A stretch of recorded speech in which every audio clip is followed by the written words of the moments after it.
Here's something for my geopolitical folks. Trade war is over and China won. The great U.S.-China trade war is all over but the shouting. In a meeting on the sidelines of the G20 summit in Osaka, Japan, President Donald Trump and Chinese President Xi Jinping agreed to resume trade talks that had broken down in May. Trump will lift some restrictions on Huawei Technologies Company Limited's ability to do business with U.S. companies and will postpone tariffs he threatened to impose on an additional $300 billion annually in Chinese imports. In exchange, Xi agreed China will buy more U.S. agricultural products. Details will be spelled out later. This deal, the second time President Trump gave in to China's demand and then restrictions on a major Chinese technology company that had been accused of threatening U.S. national interests, effectively marks the end of Trump's trade war with China. Why? Because it shows the president won't go to the wall to fundamentally change the U.S.'s trade relationship with the world's second biggest economy. The Chinese president has clearly calculated his American counterpart is unwilling to do anything that would threaten his support among key constituencies like farmers as the 2020 election looms. President Trump has also backed down big time from his bellicose talk on North Korea and now appears ready to tacitly accept Pyongyang as a nuclear power. That means I believe that the current tariffs will continue, but no new ones will be imposed. China will buy more U.S. agricultural products, although some U.S. farmers will find other countries have already muscled them out of the Chinese market. We may well see a bigger deal in coming months, which the deal-maker-in-chief will undoubtedly proclaim a great victory, cheered on by his hardcore supporters. But China will not rein in its state-owned enterprises. It will not curtail its Made in China 2025 initiatives and cutting-edge technologies like robotics, electric vehicles, and artificial intelligence. Global supply chains will remain largely intact, and thousands of manufacturing jobs will not flow back to the U.S. shores. China, under President for Life Xi, will continue to become the most advanced surveillance state the world has ever seen. It will keep hundreds of thousands of Uyghur Muslims from Xinjiang in re-education camps for as long as he wishes. Wall Street has long expected a truce in which the U.S. agreed not to add new tariffs to the $250 billion a year on which it now imposes a 25% levy. But the big concessions of Huawei were clearly not in the market. That should give this bull market a new shot of adrenaline. I expect the S&P 500 index and Dow Jones Industrial Average, which opened big gains Monday morning, to continue to hit new highs in coming weeks. Trump's big concessions to Xi please powerful interests hurt by the tariffs. The heads of the National Retail Federation and Semiconductor Industry Association both praised the new ceasefire. Trump said he made the decision to allow Huawei to buy U.S. products at the request of American high-tech companies, CNBC reported.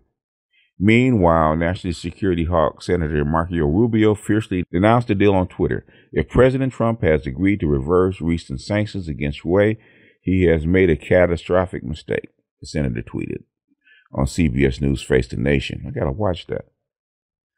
Other hawkish Trump cheerleader, Senator Lindsey Graham, called the Huawei deal clearly a concession. Oh, they already know.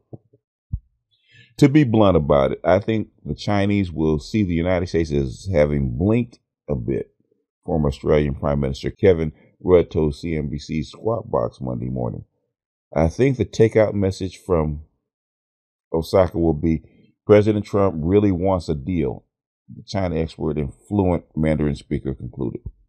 National security officials from several countries have long warned Huawei's deep ties to China's People's Republic Liberation Army, and its critical role in building next-generation 5G wireless technology, which could become the backbone of the global information economy in the 21st century.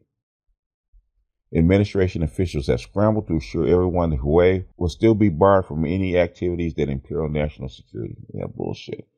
But remember that in June 2018, in the Commerce Department, lifted a ban on selling components to ZTE Corporation, which has been accused of violating sanctions against Iran and North Korea, and paid over $1 billion in fine. That also came after a personal appeal from President Xi to President Trump. Meanwhile, Huawei's CFO Meng Wanzhou, the daughter of company founder Ren Zhengfei, is fighting extradition from Canada to the U.S. on fraud charges. The U.S. government alleges she helped trick financial institutions into violating U.S. sanctions against Iran. Huawei has denied the allegations. If the charges against her are dropped, that will only make President Trump's capitulation official. But we don't have to wait that long. We've had 2 cave-ins on major Chinese companies in 1 year. We don't need an umpire to call strike 3 to clear this ball game over. That is from Howard Gold at Market Watch. Couple things here. You could have seen this coming. You could have seen this coming not just in business, not just in the G20, but also a couple things that people might have not have noticed. I didn't report it here. Maybe I should have, because I didn't talk about it. I talked about it elsewhere, and I talked about it on a Hangout, but not in a separate video. The United States blinked with the downing of the drone, because clearly, in my opinion, that was a provocation, and clearly it provoked the Iranians to shoot the drone down as a justification for firing on Iranian country targets in Iran.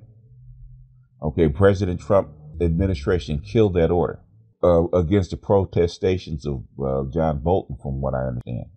And then right after that, India sent India, who's part of the BRICS, sent a battleship into the Strait of Hormuz. So the United States has pretty much backed down from the brink of war with Iran and a war with the BRICS, because a war with Iran means a war with the SCO or the BRICS, which I told a Hangout that is approximately 4 billion people in their own backyard, which is not a fight I don't believe that the United States really wants to fight, especially in such a narrow area that's so important like the Strait of Hormuz, which has, they say, anywhere from 30 to 40% of the world's oil. So a war with 4 billion people plus the skyrocketing price of fuel domestically would probably ruin the U.S. economy, and thereby ruin its ability to actually wage war over long term. And Iran, with 80, almost 90 million people, would not be a pushover.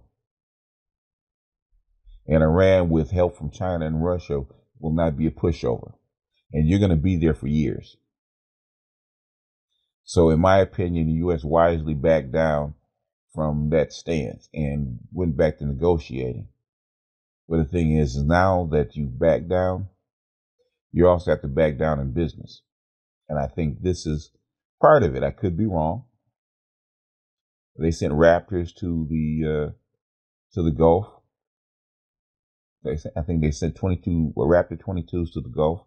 So it could be still just a back on my side of the fence, or it could pop up again. But this sounds like capitulation. Second thing that happened is that the European Union agreed to, right before the G20, agreed to a way around the SWIFT system, which is the banking information system that the U.S. controls, which is another blow. So basically, they're losing allies, which is probably another blow to the Trump administration. Trump administration threatened to go after the Europeans for doing that. But the U.S. is not good at fighting. They see increasing this war. They can't fight that. And that's what they would be facing if they do this. I don't think I pronounced that correctly, but be that as it may, you guys can look it up. So, what does the future hold for the United States? That is yet to be determined. But like he said, there won't be a whole bunch of new jobs. manufacturing jobs flowing back to the United States. So basically, we're still in the same holding pattern. And during the holding pattern, that is good for China because China is still increasing its grip on the rest of the world. So is the American empire over? Not quite yet, but it doesn't look good for the home team. But with that, I'm going to jump off here. This is BGS out, and I'll see you guys on the next one.